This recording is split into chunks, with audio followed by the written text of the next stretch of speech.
All right, there we are. Hello, everybody. Thanks for coming back to World Builders Weekly. As you know, every week you get the latest news, some special deals sometimes from the marketplace, nerdy tangents, and some geeks doing good stories.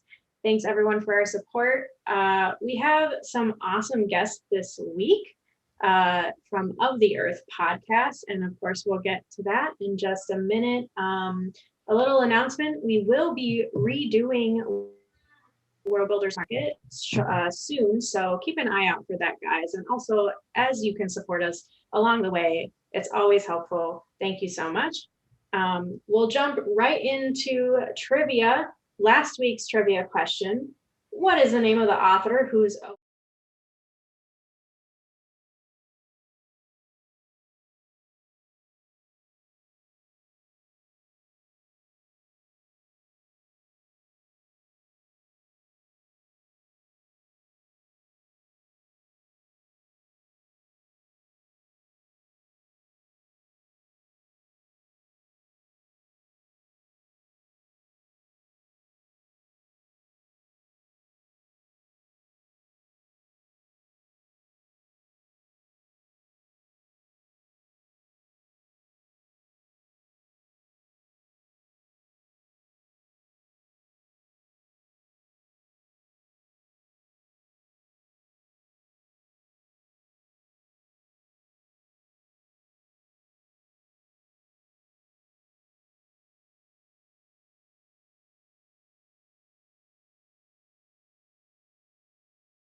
um, oh, apparently, do we have no sound?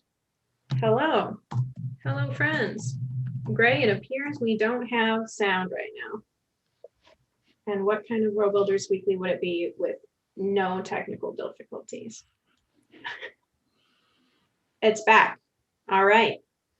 And welcome guests. We have Cortney and Ellen. Cortney, welcome. We'll start with you. Can everybody hear everyone? Just let us know in the chat if anything goes out. And hello, Ellen. Thank you both so much for being here. You guys have created Of the Earth podcast. It says on here, to our historians, you've dedicated yourselves to study over 5,000 years of material culture in China. And the title comes from the Chinese word bentu, which means native soil.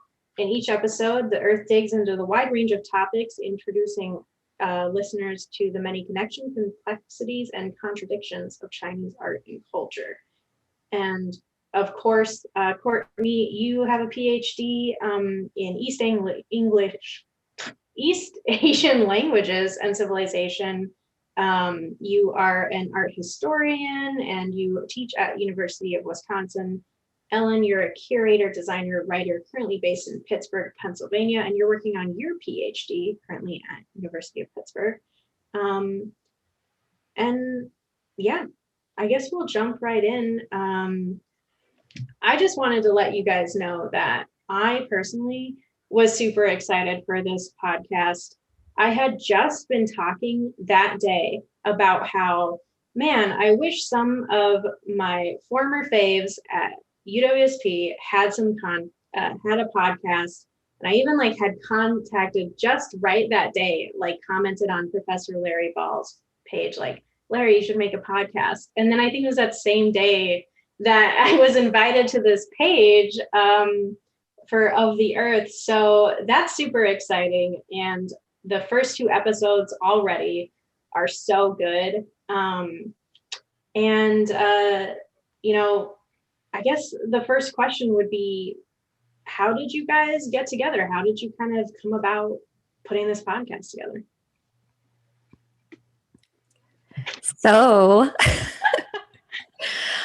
So first I just should say that the three of us have known each other for quite a while. And Zay actually worked on an exhibition with Ellen and I a few years back on Chinese video art. So I am also super excited to be here because, what other time do I get to sit down with people who like to talk about Chinese art, right? So fun. It's been missing from my job tremendously. Yeah. So Ellen and I have been talking about doing a podcast for a while now. I would say even before the pandemic, when we got together or talked or were texting each other, we talk about Chinese art or what's going on in China right now.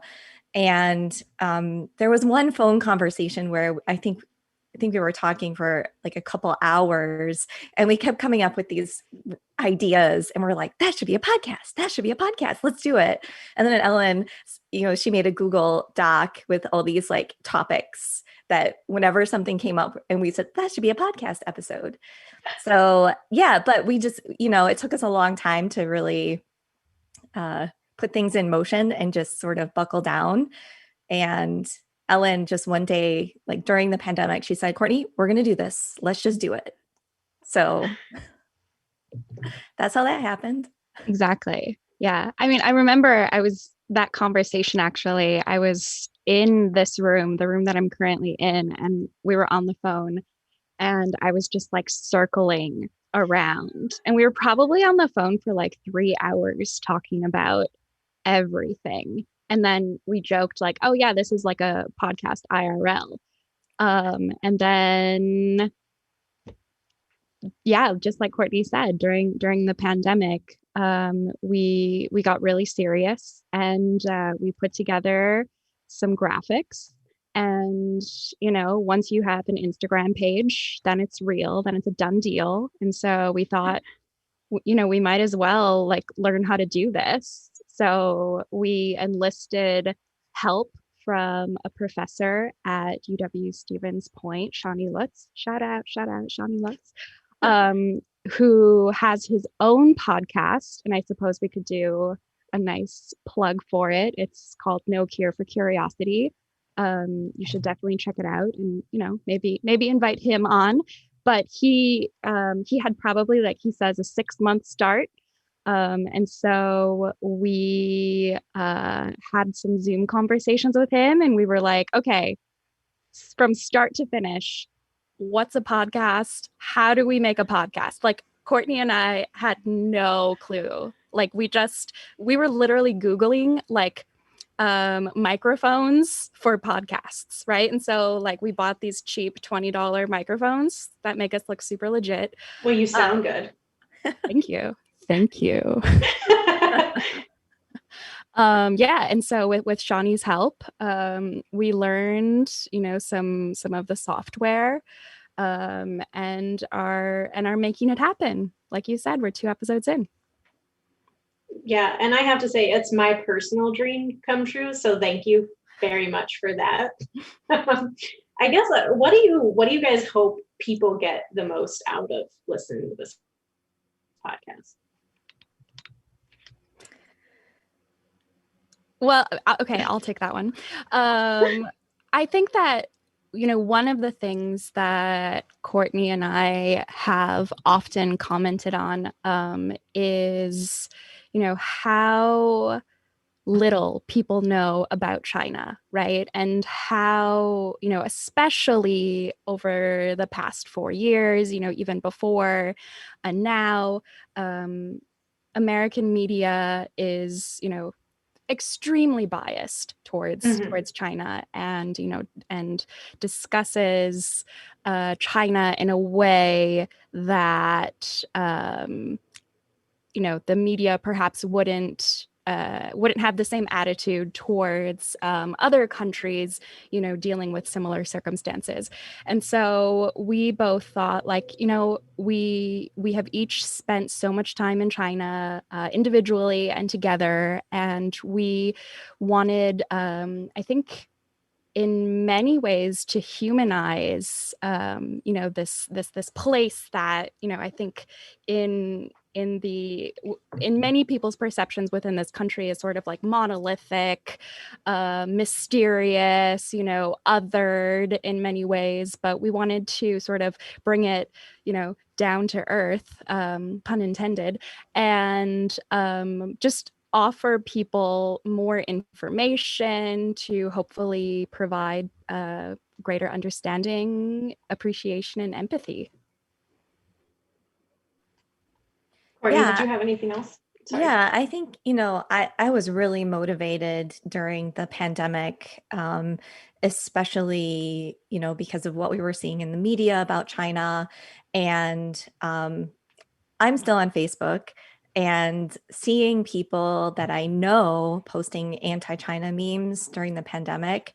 Because I'm a China scholar, it actually, I feel like hurt when I see those anti-China memes. And so one of, my goals really is to get across to those people, people that are posting anti-China memes, but don't necessarily know that much about China, right? They're just getting what they know from the media or from Facebook, which also, right, is problematic. And they're not really digging deeper, right? They're not looking at, well, what is Chinese culture all about?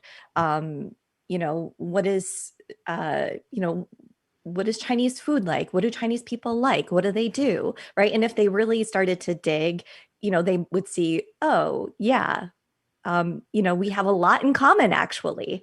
Right. Yeah, definitely. There are things that are, distinctive between American culture and Chinese culture, but in the end, we have a lot in common. Like, for example, in our most recent episode, we were talking about an ancient woman who was buried, and her tomb was discovered, perfectly preserved, and we were talking about, what she thought about death and the afterlife. And these are themes that, still we think about today, right? Especially during the pandemic, right? We're surrounded constantly, right? We are hearing about death. And I think that's something that brings us all together, is knowing we're all dealing and coping with our mortality. And I think that's, it's sort of like a bridge that we can make, even with the ancient world. My plug for the ancient people. Yeah, definitely. I mean, and I think people, need to separate the human individual from the government bodies when we talk and when we empathize. Because, like, for instance, like, for the last several years, there's been like this horrible situation with the Uyghurs happening in China, and that's the Chinese government. It's not like the people of China, have any decision or control over that, just as we don't, as individuals, have any control over what's happening at the border, for instance. And I think one of the other, and Zay, you and we also, I think we can find some commonality in this. Before I took, despite Courtney's youthful radiance, right? People have asked whether or not Courtney and I, we went to graduate school together. So, obviously that's like, good on Courtney for, never aging, or, maybe whatever, never mind. I won't talk about me, but back to the point that I'm trying to make. Before I took Courtney's classes, right? Like, that's how Courtney and I met. I was a student at UWSP, University of Wisconsin-Stevens Point, shout out. And I had never taken an art history class about Asia, about China, and I took a class with Courtney, and that class changed my life, right? And so I think one of the other things that we're super excited about with this podcast is conveying content in a way that makes people excited, right? That makes people realize like, wow, there are all of these things. There's, this incredible, we talk about this 5,000-year history that most people in our lives, still are not aware of. So this was sort of an opportunity for both of us to take that same kind of enthusiasm that Cortney is so good at drumming up in her class and offer it to a larger audience. Yeah, I absolutely agree with that, Ellen. I mean, before there was kind of quite a large discrepancy when I first took my art history class and between trying to like join the major. And when my first art history class, there was this kind of, Courtney really conveyed this need of, please try your best to like write the opinion, essentially. I think it would, I don't like version of the words. And I think even just that like small thing and kind of like learning how to in opinion say these names, just that very small experience opened up such an ability for me to then when I talked to like my classmates and I saw their names written and like being able to say that, it was like this sense of like sharing and the sense of pride. And it's all of these kind of like little things that add up into this like larger human experience that I shared at UWSP. And it just like created this beautiful snowball effect. Yeah, totally. And didn't, I mean, I'm going to be super nerdy because I guess that's cool, but like, didn't Wittgenstein say like your world is only as big as how many languages you speak? So I think that like, even the idea of having to learn the opinion, I think that that's broadening yourself and broadening your experiences, your world to something that we don't have to be ignorant about these things. I think it's important to learn opinion. Yeah. So bottom line, empathize with other people, learn about them, and change your world. But so here's the thing that I don't get when it comes to the podcast that you guys make specifically about the topics you're exploring, because sometimes people will ask me an art historical question because I'm very much it's still a huge part of my life. And every time they ask me this question, they expect this yes or no answer. And there's always this like floating historical context in the back of my head where it's either no, but, or yes, but. And I wonder, like, how do you guys take these discussions and succinctly, oh, sorry about that. That's me, guys. And like create these 20-minute episodes that I feel are topics that could take like weeks to explore. And you do it well. I really enjoyed, like I said, the first couple episodes, but I don't get it. I don't know how you do it. Yeah, so first we discuss a topic. So what do we want the topic of our next episode to be? And then we meet. So it actually takes a couple of weeks for us, actually probably more than a couple of weeks, because we want to do research before we, do the podcast. And so we put together notes in a Google Doc, and we have meetings with each other. We talk about different ideas. We're texting each other throughout this whole process as well. Like, I'll see something in the news and say, Ellen, I want to talk about this in the podcast.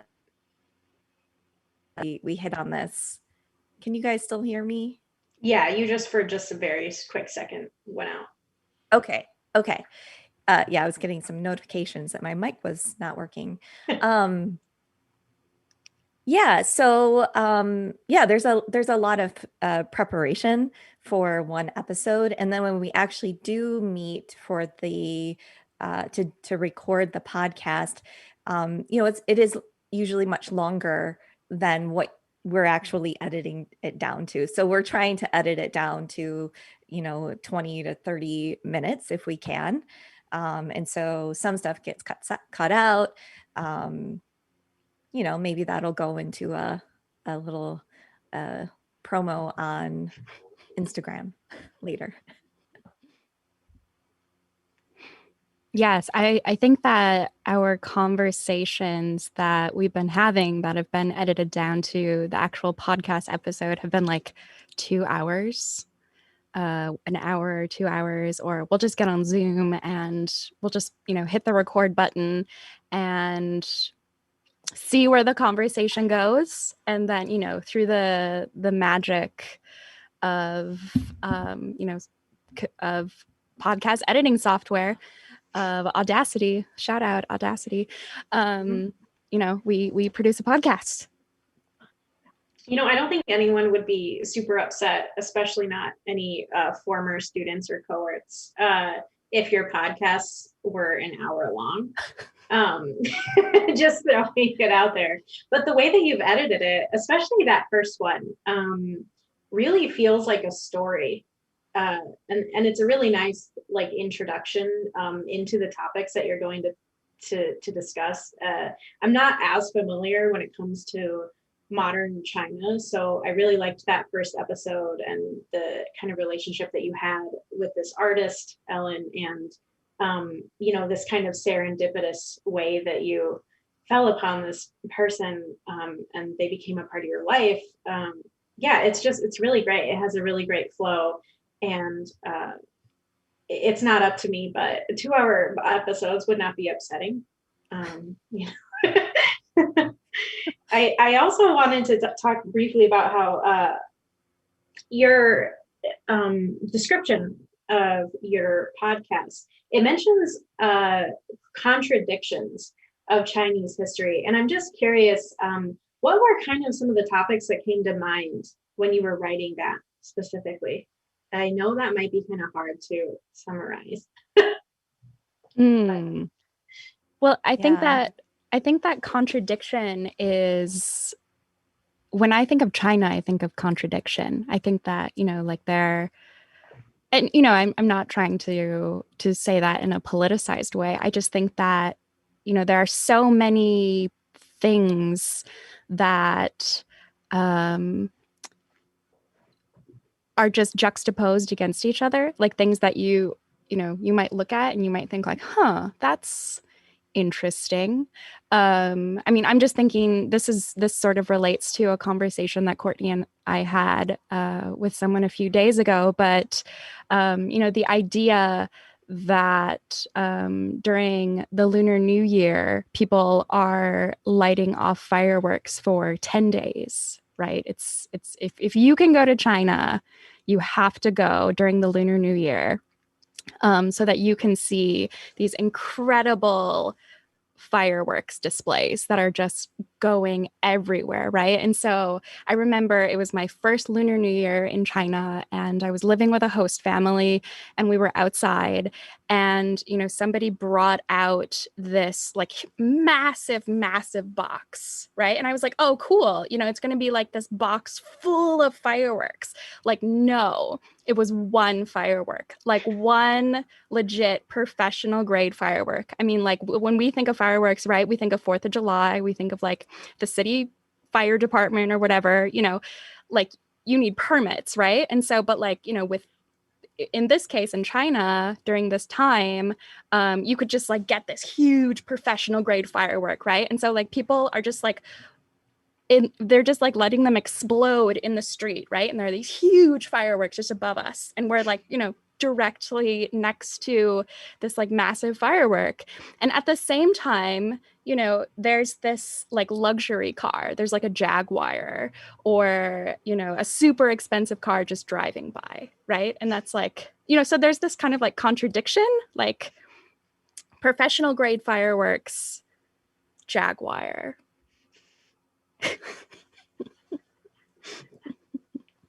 I have to say, I wasn't expecting anything in particular when I asked this question, but that's not the answer that I could have even kind of conceptualized.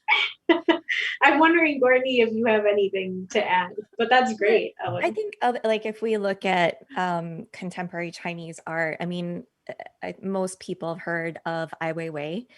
And I think he's a good example of contradictions, because you have this artist who is considered a dissident, who started his career making artwork that was blatantly, making a commentary about the government. And yet he then designed the bird's egg, or is that what it was called? The bird's nest. Right. It's been a while.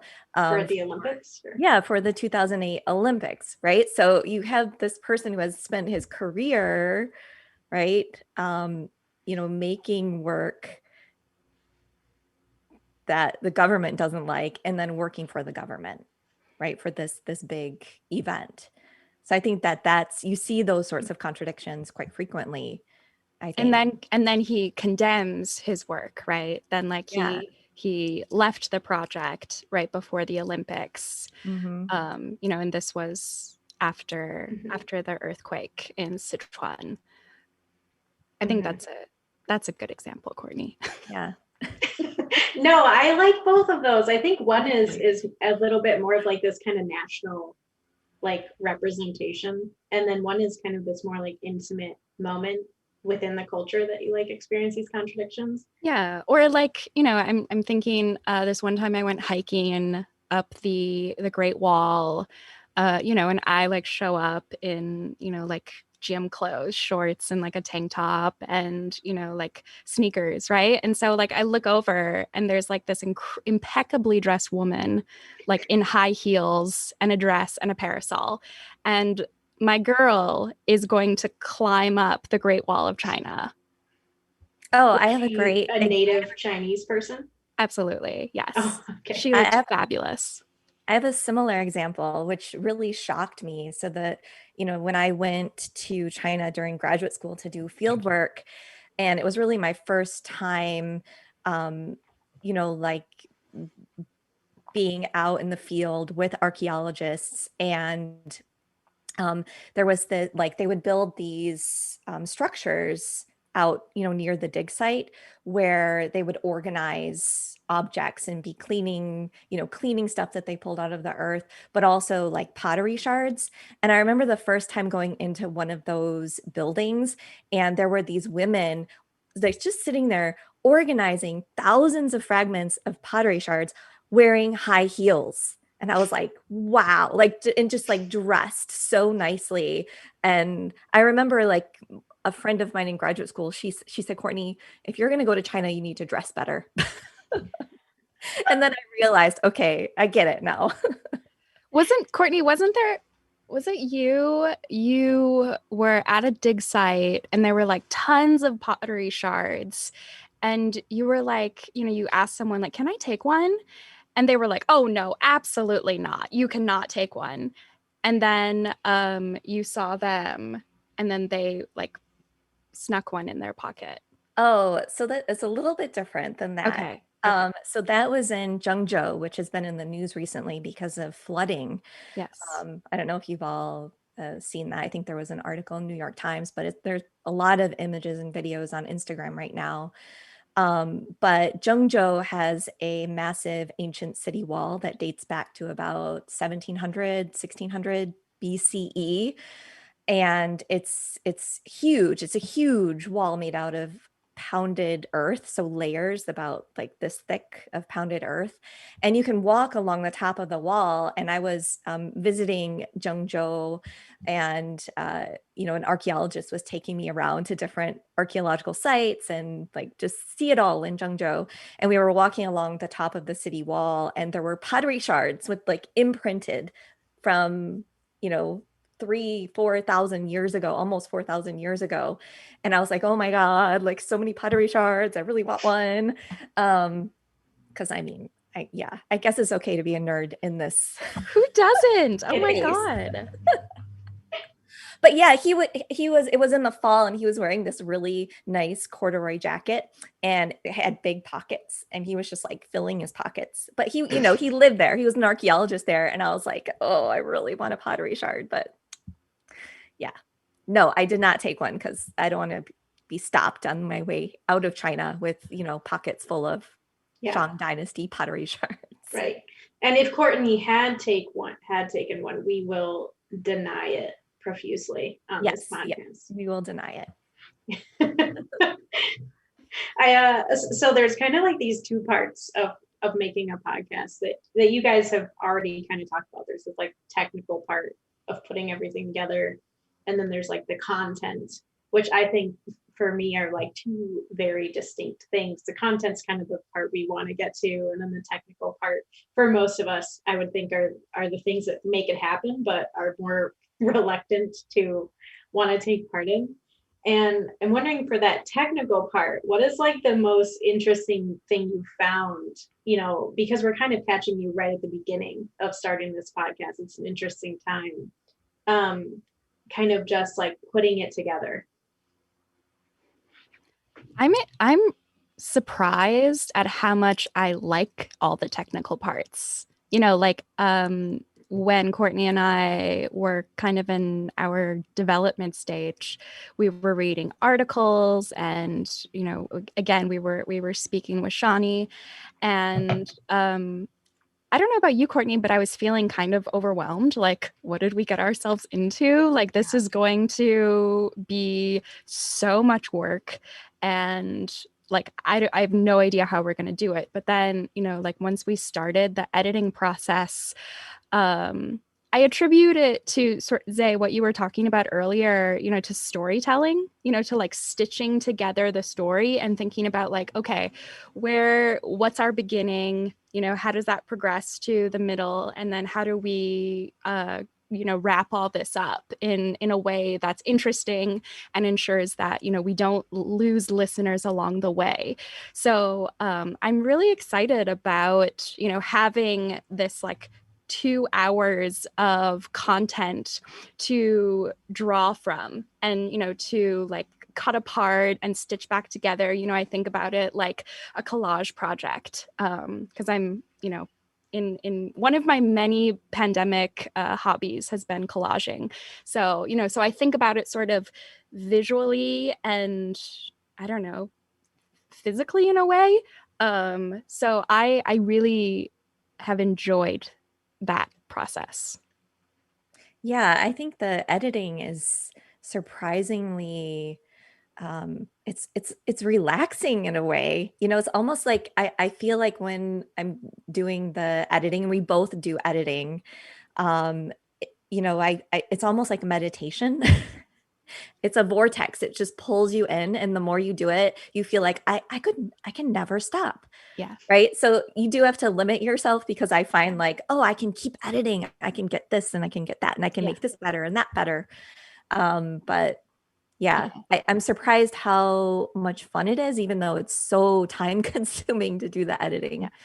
I think that Cortney and I are like a couple of Buddhist monks when like we're in Audacity, and like I think we both, because Cortney and I like to think that our personalities are very similar. And so there is something like so pleasurable about, having this kind of like messy, loud audio. And then, you clip out the ums, the uhs, we've noticed that we say, all the time. And we're like, is this because we're both from the Midwest or whatever?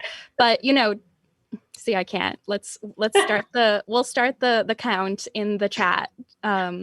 So deleting all of those to make this super clean audio track is so delightful.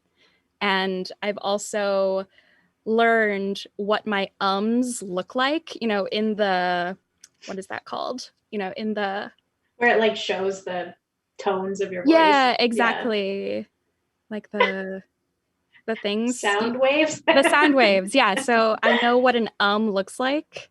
So that's been really cool to know what my voice sounds look like. And then I Thank you, them.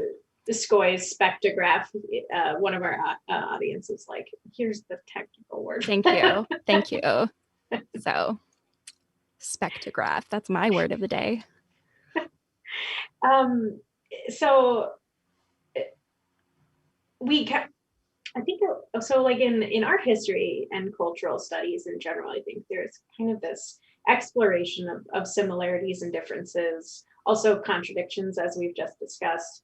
Both of you are women from the US, and you've also kind of had this really long-term, deep involvement with China.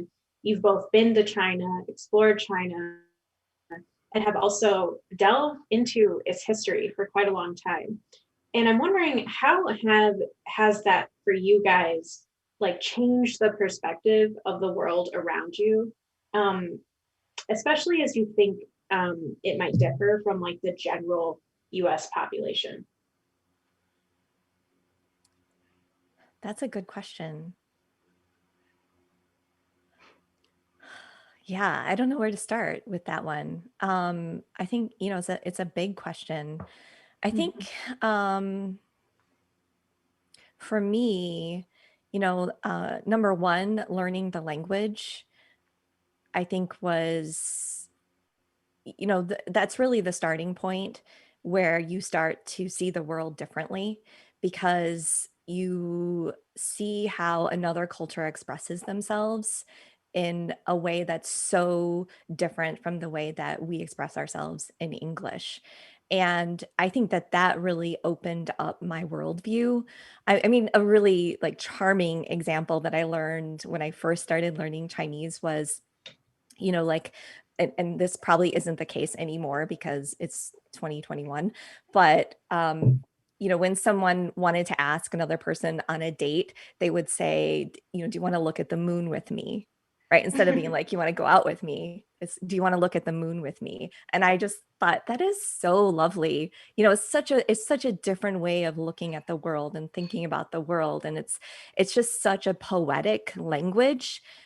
From my point of view, as an English speaker, Chinese is so poetic. So when people say, oh, French is the most beautiful language of the world, and it's not a competition, it's not a language competition, but I always say, no, no, no, Chinese is the most beautiful language. It's the romance Yeah, I language. think Chinese especially has so many ways with such a simplified, like, or so many things can be expressed through so little. And Mhm. it's just like, Absolutely. I agree with that poetic sense. It's really beautiful. Yeah. Ellen, do you have other things to add? Yeah. I mean, so many. I think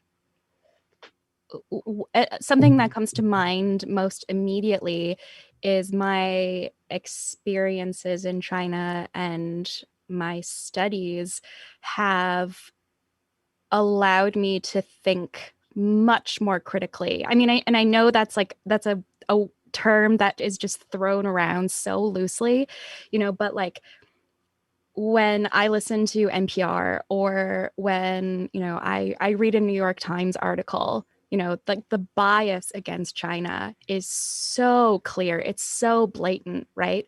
And so to hear that every day, I mean, especially now when the media is writing about China, communist China, that's NPR loves to talk about communist China.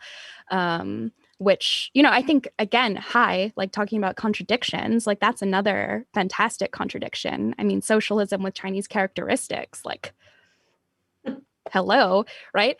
But I think that, understanding that like there's so much more than what we're hearing on NPR or what we're reading in the newspaper or like what we see on social media as Cortney mentioned. It's made me think a lot more about how the media is portraying other parts of the world, especially Cuba right now, especially Puerto Rico, Venezuela, like all of these countries, um, who that are in the news right now. I think like, okay, what is the perspective? What is the American perspective, and what is the advantage of portraying this government, this country in this way? And so what does that mean in terms of American interests?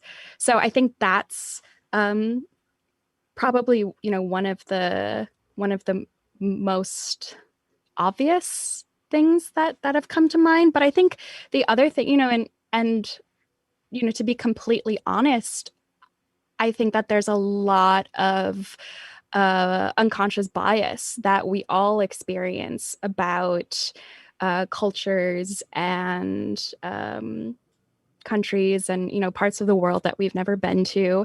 And so I remember when I was in high school, I was sitting in the library, and there was a newspaper article about China. So this was in 2008, so to age myself. And this was before the Olympics, and it was an image of in Tiananmen Square, a bunch of soldiers.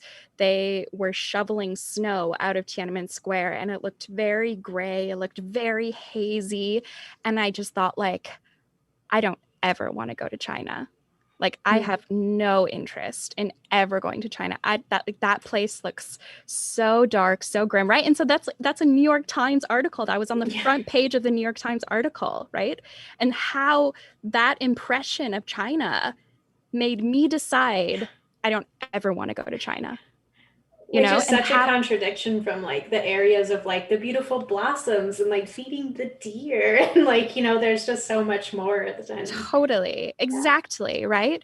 And so once after I took Courtney's classes and I realized, oh, wow, like China's not just gray pollution, a bunch of soldiers or, workers shoveling snow out of Tiananmen Square, but it has this incredible history. It has this incredible language, this incredible culture, right? And then I started studying language, and it offered me so much more empathy for this place that, if I wouldn't have had these experiences during my college career, wherever I would be now, I might still, think about that picture of China and say, I don't ever want to go there.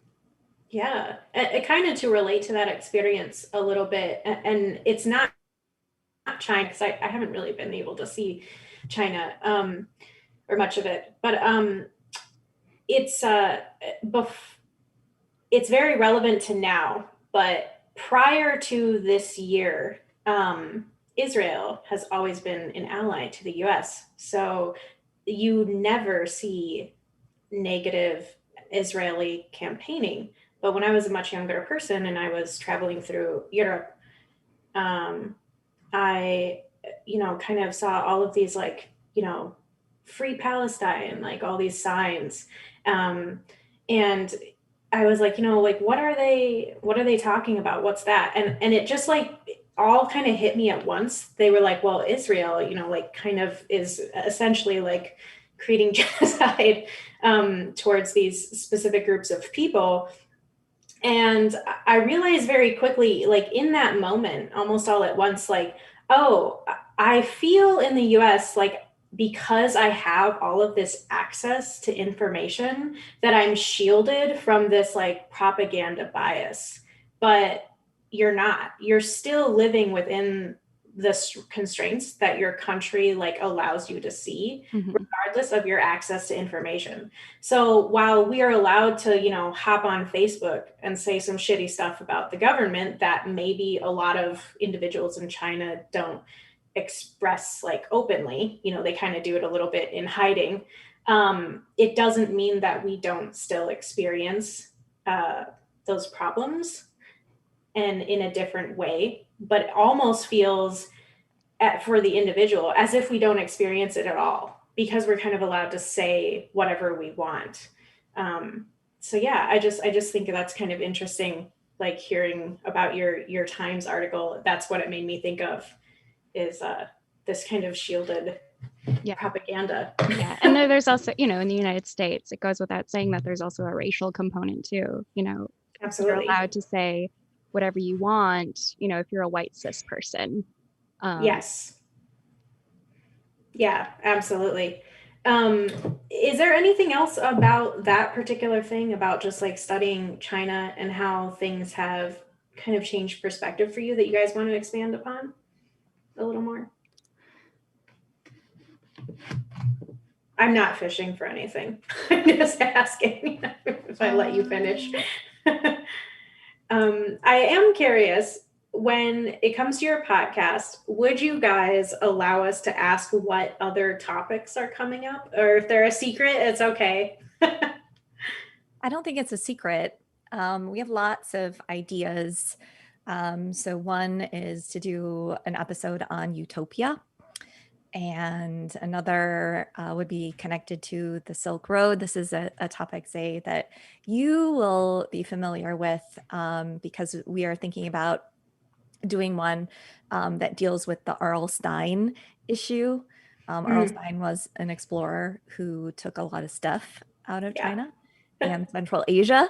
It's very problematic. He had very deep pockets. Yeah.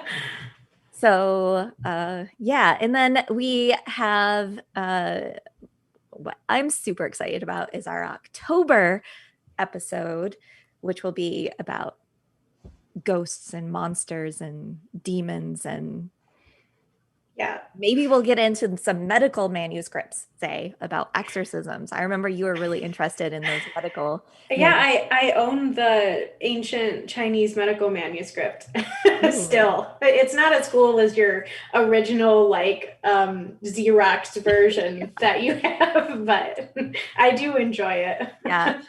Yeah. I like to think of you like imagining, Zay, with like a cup of cocoa on a dark and stormy night, just like glossing through the ancient medical manuscript. Yeah, I think Zay is the only student in the history of my career at UWSP that just begged me to borrow my copy of the medical manuscripts. So persistently begging, Cortney, don't forget, because I'm very forgetful. Cortney, don't forget. Yeah, well, actually, I also had ordered, you'll probably find this funny, Ellen. I had ordered it because, of course, they created like an easy, accessible one that was available probably on just like Amazon or something. And so I ordered one and they accidentally sent me two. And I was like, Cortney, they sent me two. Would you like this other copy? And Cortney was like, no, I worked very hard on making my original, and I don't want to replace it or use anything else. So yeah. I had given it to another student, Emily, who I'm sure still has it. But just for people listening to expand upon that, before this book was widely available, I think that you had gotten it probably from the school library or something, Cortney. I think I got it, through interlibrary loan. And then you took it and individually made a copy on a copier, every single page of this book, and then had it bounded and I think I even put a plastic cover on it to protect it, which I thought was just amazing, because if I had access to this book before it was widely available, I could imagine myself doing the same thing. But you guys, this book is this thick, not even a joke. And it's as tall as this. So it's not joking around. This was a lot of time spent over a copier. I think I spent half a day copying that thing. Wow. Again, Cortney's such a Buddhist. It was relaxing. Yeah, I'm sure. It was relaxing. All right, kind of a couple other questions. I can't believe, by the way, how many of these I get to ask you. I'm very excited. So, while your podcast does definitely explore modern China, there's obviously, both you have a lot of Chinese history. So, you talk quite a bit about ancient peoples as well. Somebody in our audience says you're no longer welcome in the university library copying center. Well, I didn't do it at the university. I was at the copy shop downtown. I paid for it. I paid for it because they can do the nice, binding and everything. Also, education purpose. Really dedicated. Yeah, and it's for education. No, it was important. No problem. Also, I would like to add that in China, it's very normal. Just to show you, just to make my point. Bringing out the examples. Here we go. So I have the entire Cambridge history of China, which is like this huge volume. Yeah. And so I got it copied, This is like what and the bound. middle one looks like. Yeah, in China. And this is just like you Like go, planet. you take your book to the university copy shop and you're like, hey, can you copy this entire book for me? And they're like, yeah, cool. I'll like come back tomorrow. It's, like 50 cents, right? And so I have so many of these books. Anyway, I feel like we're in a safe space where we can nerd out about This is books absolutely the space for that. Yeah. Yeah. Okay, cool. So here we go. I'm pretty jealous actually that like cultural difference of like, can you just like make this a copy for me? And they're not like, oh, I'm not going to get in trouble for that. And they'll just do it. But no, so I was going to ask, like, what do you guys feel are some of the biggest commonalities that we have with like ancient peoples? Ooh, It kind of seems to be a bit of a theme on your podcast so with far. ancient peoples. I think that, yeah, we have everything in common with ancient peoples. Something just, as a teacher, I experience a lot, especially in general education, is this perspective that, ancient peoples, they're so distant from us that why do I have to learn this? They have nothing to do with me. But I think that, after you spend some time with ancient peoples, you realize that they have everything to do with us, right? I mean, we aren't here without those ancient people that came before us, right? The ideas that we don't have these ideas just out of anywhere, right? These were the ideas we have in contemporary times are building on ideas of past peoples. I think also, like in China, what I think is really cool, and we didn't mention this in the second episode because we didn't have time to add it in, but in Lady Di's tomb, she had a recipe book and all the supplies for cooking in the afterlife. And those recipes that are in her recipe book that are 2,000 years old are still recipes that modern people that live in that region of China are still cooking to this day. And they're still using the same types of cookware, like the same type of wok, iron woks over a fire. So, there are all those connections that, I think students always laugh when I say, or they made a bingo. Were you there when Thomas made the bingo, the art history or Courtney's class bingo or something? Yeah. And one of them is Courtney says continuous civilization. Because I always like to say it's a continuous civilization. That's good. Yeah. I need to go on a shirt. Another one was Courtney wears a party dress. She's wearing a party dress. I don't know. I think a lot about that. The Bowie cats in space dress. It comes across my mind probably at least once a month. Is that the party dress? I don't know. It's a good one. But yeah, and you know what too? It's funny because you saying that reminds me that I think all the time when I'm talking to friends about art history, because I don't have a PhD or anything, but I am like the art history nerd friend.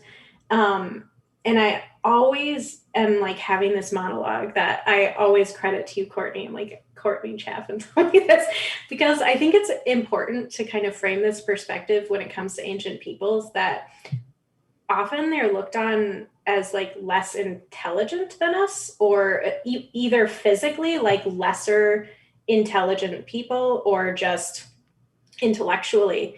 I don't know if there was like at some point, people think that they were Neanderthals 2,000 years ago, but it was literally just people like us. They were not less intelligent. They just didn't have access to the same resources that we have. So every time I'm like discussing ancient peoples, that's like a topic that comes up with me and my friends, because they'll be like, well, why didn't they realize?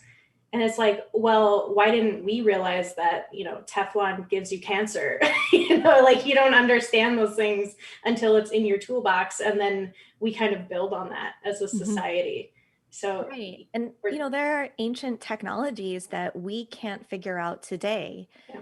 like, for example, there's this really cool tuned bell set from the 5th century BCE, and we can't figure out how this thing was cast, right? To be perfectly tuned for each bell to play 2 notes in, a chromatic scale in 3 octaves, right? No one can figure out how was that done in the 5th century BCE. So I think that, when we think about, oh, we're so much more advanced, it's all relative, right? Technology is relative to the time. But if you look at ancient technologies, I think it's so cool to see, what people were capable of. I mean, the same things that we're capable of, right? There really isn't a difference. Yeah, I mean, we're only able to tune things because we have the representation of what in tune should sound like. So it's just really crazy. Yeah, I think it's also interesting to think about, how ancient peoples had the same desire as we do today to sort of understand our place in the universe, our place in the world, spatially through map making, but also like celestially. Like I'm thinking of this incredible inventor, Renaissance man, Susong, who made this like time space machine, which is a clock, right?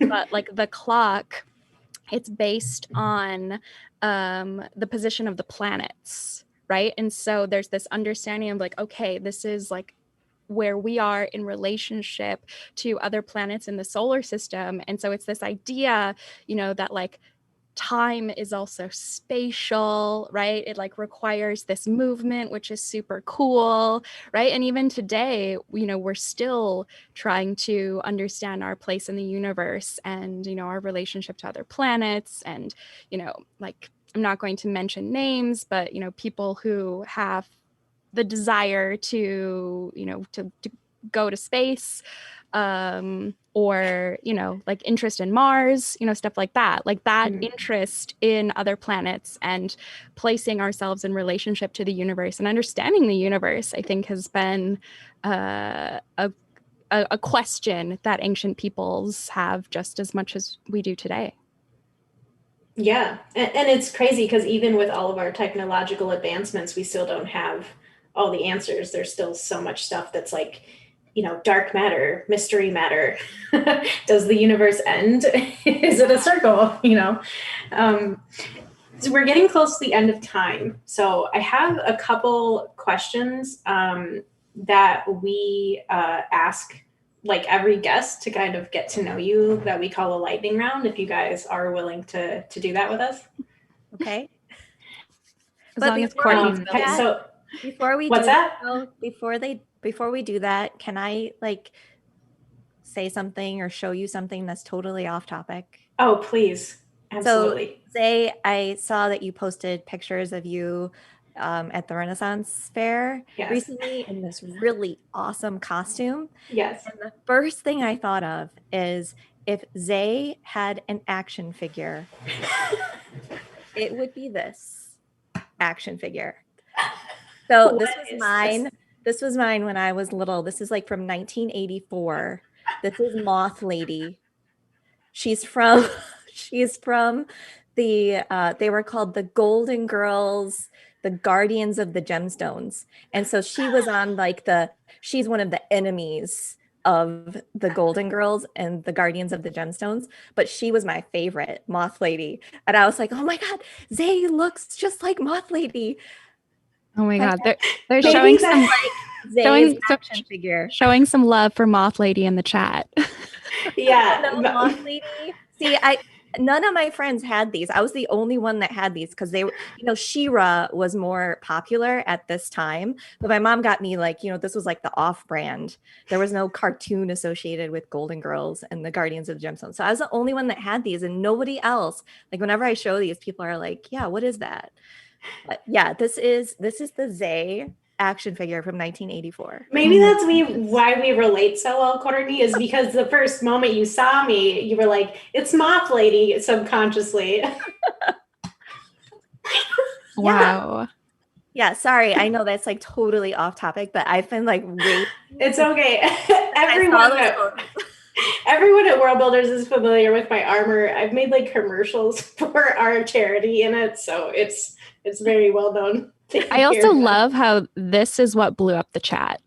This I was just thinking like that too, like critical content. as soon as you said Moth Lady, people were like, "Oh, well." People were like, "I am here for Moth Lady." No, I will say our chat is wonderfully.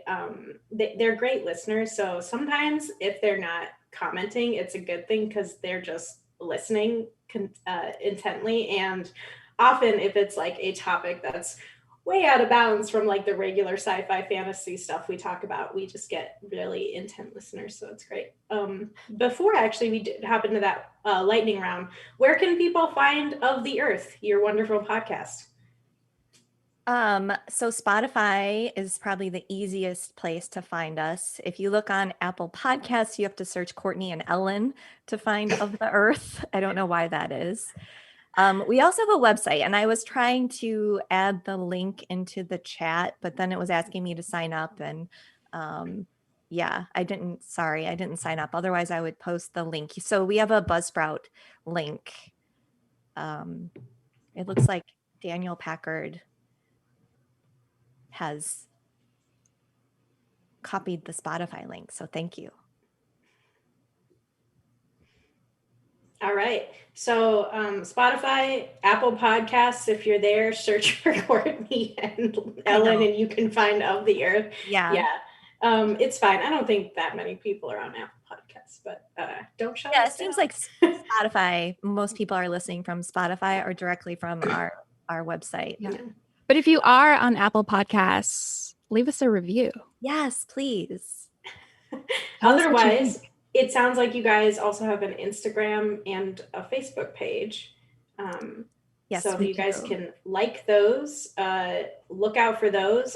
If you guys are post avidly, that'd be a great place for others to find resources on your next upcoming topics, etc.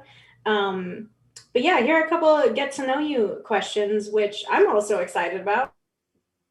I don't know all these things about you, and some of these have been altered because I want to know. Okay. All right, just starting, some basic ones. What's your guys' beverage of choice? It can be alcoholic, non-alcoholic. And it can be anything you want. It doesn't have hot tea with soy milk, a dash of soy milk. Just any tea, Courtney? Or specific tea? Lately I've been drinking Earl Grey with some soy milk. Spindrift. What is Spindrift? What is Spindrift? OMG. I actually have, so my desk, I cleaned up you can't really see my desk right now, but I cleaned it up a little bit. And I usually have just like seltzer cans, like, a glass for water, coffee. It's just sort of like a menagerie of beverages. That's what my mom calls drinks, beverages. But Spindrift is seltzer. So it's seltzer with a little bit of fruit juice. So, it's not like LaCroix. Is that distinctive from flavored water then? Well, I mean, it doesn't have, the fake sugar, the, extra ingredients. It's literally just, sparkling water and a little dash of fruit juice. So Spindrift, grapefruit is also Spindrift pineapple is fire. So Daniel, if you're listening, we have to stop the sparkling water and try out Spindrift pineapple. Is that what you said? Spindrift pineapple, Spindrift grapefruit. All right. Next one, meal of choice. Kale. Just kale? That's good. Just raw kale?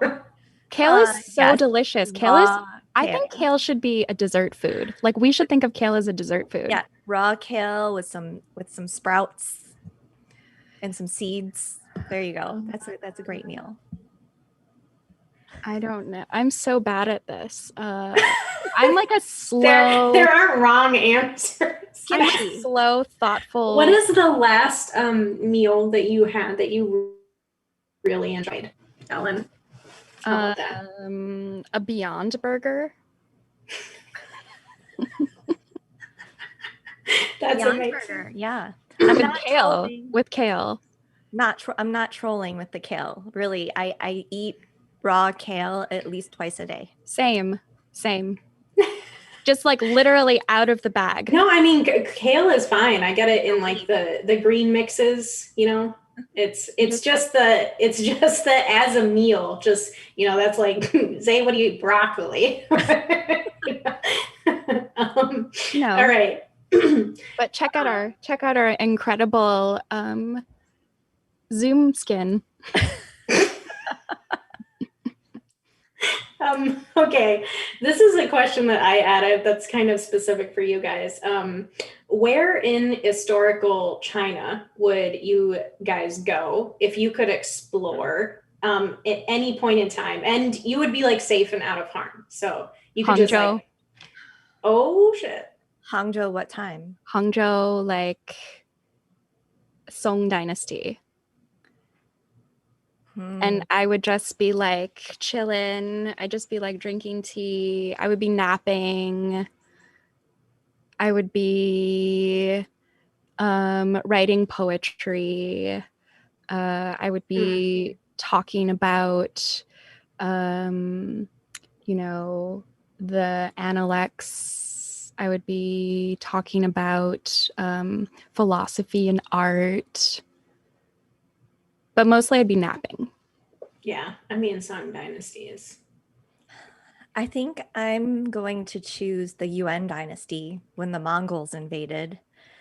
And a lot of people were escaping to rivers, to live on houseboats, or into the mountains.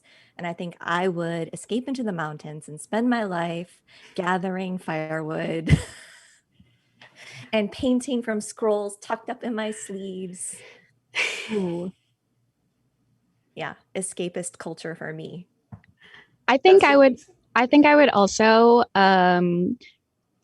be in like early Republican Shanghai. And I would be dressed up like a flapper. And I would be like listening to a lot of like big band music and like smoking long cigarettes and eating croissants and probably drinking beverages. We're gonna just take that soundbite out and make it part of the just beverages. Beverages. Okay. What is something you guys would recommend our viewers read? Because we got a lot of readers here, book lovers.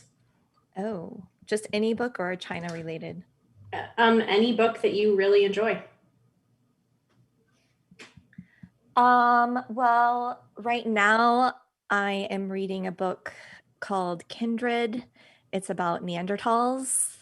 Speaking of ancient people, shout out to Neanderthals. So at one point recently, Biden made some comment about, I forgot what it was, but he said, that's Neanderthal thinking. And I was so mad about that state. I think it was the only person that was so mad that he said, that's Neanderthal thinking, to like use it as like a, criticism towards somebody, because the Neanderthals, there's so much about them that, like shows that they cared for their young. They had ideas about the afterlife. Didn't right? they bury their dead? Like, come on. Yeah. Yes. Like, also, we're not pure Cro-Magnon. It just came out that we're partially Neanderthal. Tons of us.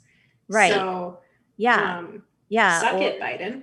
Yeah. So I just got this book. It was recommended by, if any of you have read anything by Harari. So Harari wrote Sapiens, which is another great book. So yeah, so he recommended this book, Neanderthal. I think it's called Kindred, something like art, love, and something else. I don't have the title memorized, but yeah, that's what I would recommend. Read about Neanderthals. What about you, Ellen? Talk about nerdy. I mean, I'm just looking at like what's on my table right now. You need some Zizek Mao. I mean, who doesn't, want to learn more about Mao? So on practice, Which Mao is that? this is our man, Chairman Mao, Mao Oh, Zedong. okay. On practice and contradiction. Wait, yeah, that says contradiction. So reading this right now, also reading this book called The Art of Cloning, Creative Production During China's Cultural Revolution. So I'm very, very much enjoying this book. This is by Peng Lai Quan. That sounds like a cool book. Yes. So replication and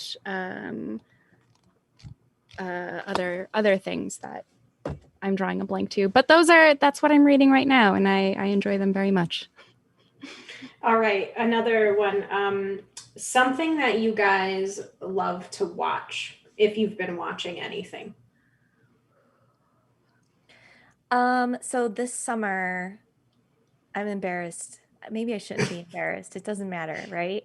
So I finished watching the series, the 100, the CW series. I watched the last season this summer, and because it had been so long since I watched like the whole thing, now I'm going back and I'm watching the whole thing again of the 100.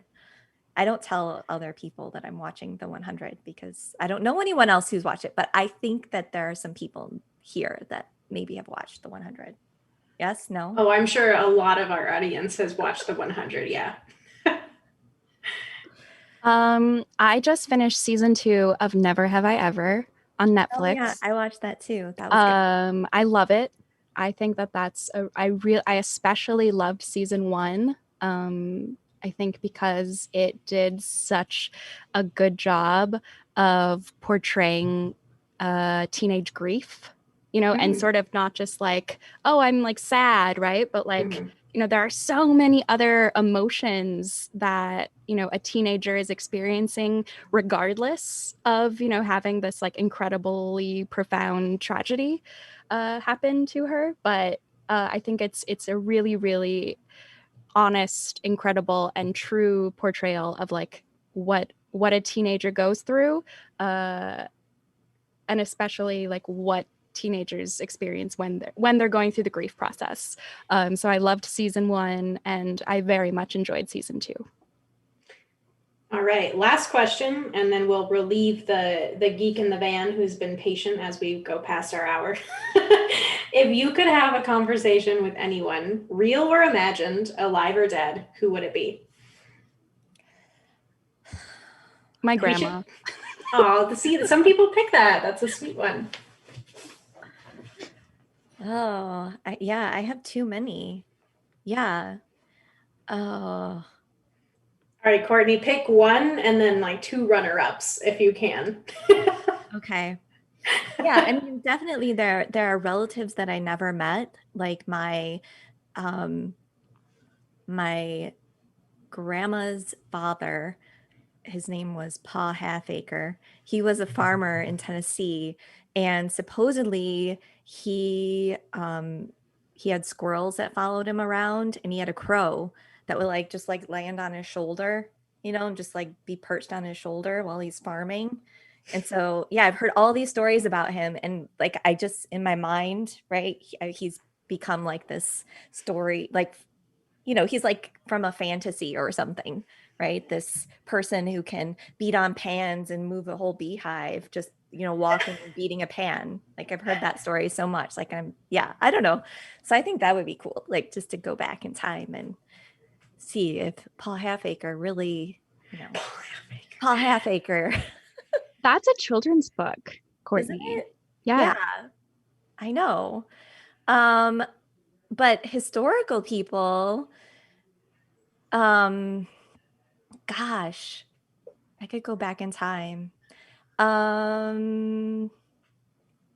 mean, I think it would be really cool to, there's a German author that I've always loved, Hermann Hesse. He wrote Siddhartha.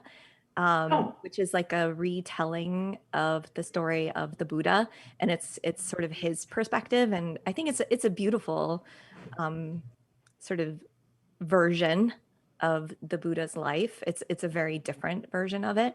I think it would be really cool to meet Hermann Hesse because I think he actually inspired me a lot when I was in college, and reading about him, and he was very interested in Asia as well because of his grandfather who studied Asia. And so, yeah, I think his stories kind of pushed me in a certain direction. I guess I can't really explain how or why, but yeah, I think I'd like to sit down with Hermann Hesse. I went on a pilgrimage in my 20s to Europe to sort of follow in the footsteps of Hermann Hesse.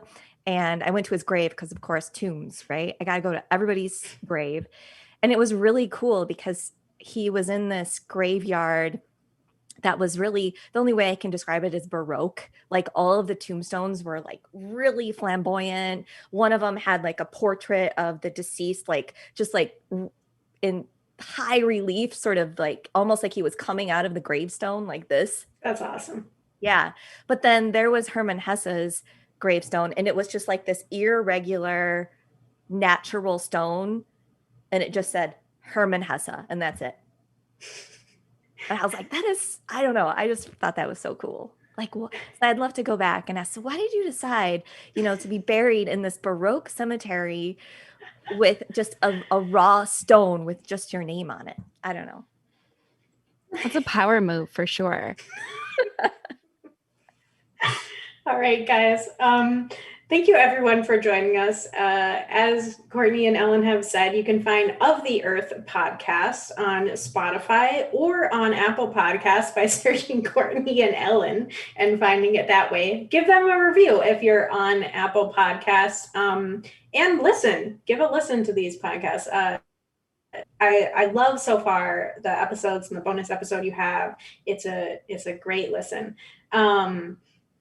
We are always open to your guys' suggestions for your favorite creators, authors, gamers, and developers. As you know, you can get us at questions at worldbuildersmarket.org. And sometimes it's even me that's answering you guys.